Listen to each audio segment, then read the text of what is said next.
Kenya ने बदनामी अपने सर ले ली और वहां की अदलिया ने अपने ही इदारों को सवाल खड़ा कर दिया, कटहरे में खड़ा कर दिया, मुजरिम बना दिया। और पाकिस्तान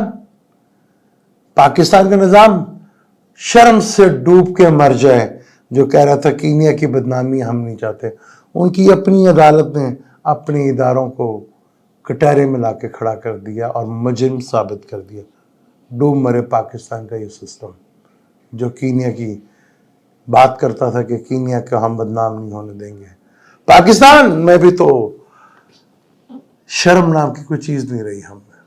कीनिया से उम्मीद थी क्या हमें, जो उसने कर दिया। और पाकिस्तानी इंसाफ मिला पाकिस्तानी औरत को कीनिया की अदालत से, नहीं मिल रहा तो पाकिस्तान को इंसाफ अपनी अदालतों से नहीं मिल रहा।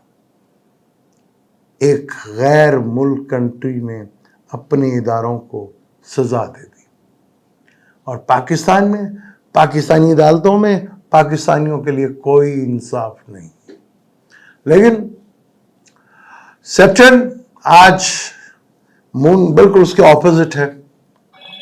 यहां पे भी एक अदालत लगी और उसको महफूज कर लिया गया। पता नहीं ये पाकिस्तान में ही फैसले महफूज क्यों होते हैं, वो किसका डर होता है कि वो महफूज कर लेते हैं, और वो कौन सी कुर्सी है जिसके नीचे वो महफूज कर देते हैं। वो वॉल्यूम 10 भी महफूज हुआ, आज तक नहीं खुला तो है ना।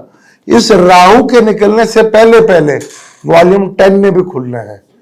और जो नौकरियों की आस लगा के बैठे थे ना, आज जो अदालती कार्रवाई हुई है उनकी नौकरियां तो गई, खा गया है सेक्टर नौकरियां।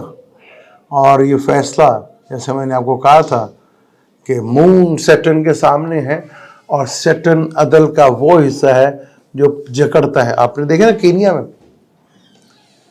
पाकिस्तानी निजाम का जो सिस्टम है उसे डूब के मर जाना चाहिए कि एक पाकिस्तानी औरत को वहां इंसाफ मिला, पाकिस्तानियों को पाकिस्तान में इंसाफ नहीं मिलता।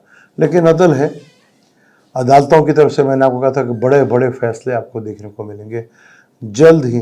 कल या परसों आपको फैसला, एक और खुशखबरी मिलेगी। मुझे नहीं, मिलते हैं अगली वीडियो पर।